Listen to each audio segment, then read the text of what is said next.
MSV அவர்கள் recommend பண்ணி கண்டிப்பாக நீங்கள் போய் அங்கேயும் ஆர்கெஸ்ட்ராவில் போய் இது பண்ணணும், நீங்கள் வாசிச்சே ஆகணும். அந்த ஆர்கெஸ்ட்ரா ரொம்ப பிரபலமானது, ரொம்பவும் ப்ராக்டிஸ் பண்ணி நல்ல கை தேர்ந்து இது பண்ணுறாங்க, ஹேண்டில் பண்ணுறாங்க எல்லா இன்ஸ்ட்ருமெண்ட்னு சொல்லி அவர் வந்து ஒரு மேடையில் சொல்லியிருக்காரு எஸ்பிபி கிட்ட சிபாரிசு பண்ணதா. அது பற்றின உங்களோட கருத்து? அதாவது நான் எஸ்பிபி சார் பார்த்தீங்கன்னா வந்து ஒரு 2 ஆர்கெஸ்ட்ரா தான் பாடுவார். ஒன்று கங்கை மன் ஆர்கெஸ்ட்ரா, அதெல்லாம் ஒரு லக்ஷ்மண் ஸ்ருதி அவங்க அதான் பாடுவார். ஏன்னா அவர் அப்போ பிஸி மேன், அவர் பாடுவார், டப்பிங் வாய்ஸ் பேசுவார், படம் எடுப்பார், மியூசிக் கம்போஸ் பண்ணுவார், ஹெவி அவர் போயிட்டே இருப்பார். எங்கே திடீர்னு ஆந்திராவுக்கு போவார், ஃப்ளைட் இங்கே வருவார், இப்போ அந்த மாதிரி மாற்றி மாற்றி அவருக்கு இருக்கனால பிஸி முடியல அவரால்.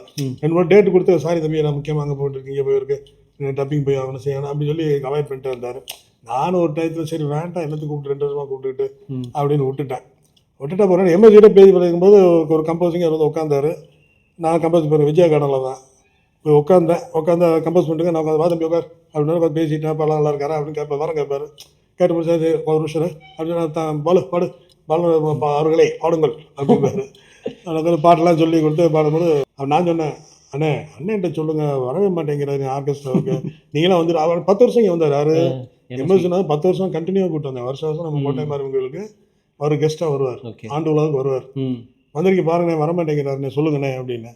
அண்ணே நான் வரணும்னு நினைக்கிறேன், டைம் இல்லைன்னு அங்கே போயிடுறேன் இங்கே போயிடுறேன் அப்படின்னா நான் அடுத்த வருஷம் கண்டிப்பாக வரேன் தம்பி அப்படின்னு சொல்லி அடுத்த வருஷம் வந்து அதாவது ஆரம்பித்து 5வது வருஷம் 5வது வருஷம் தான் எனக்கு கோட்டை மாறுவங்களுக்கு வந்தது பாடி கொடுத்து வந்து பாடினதுலேருந்து நான் எப்போ தேதி கேட்டாலும் உடனே கொடுத்துருவேன்.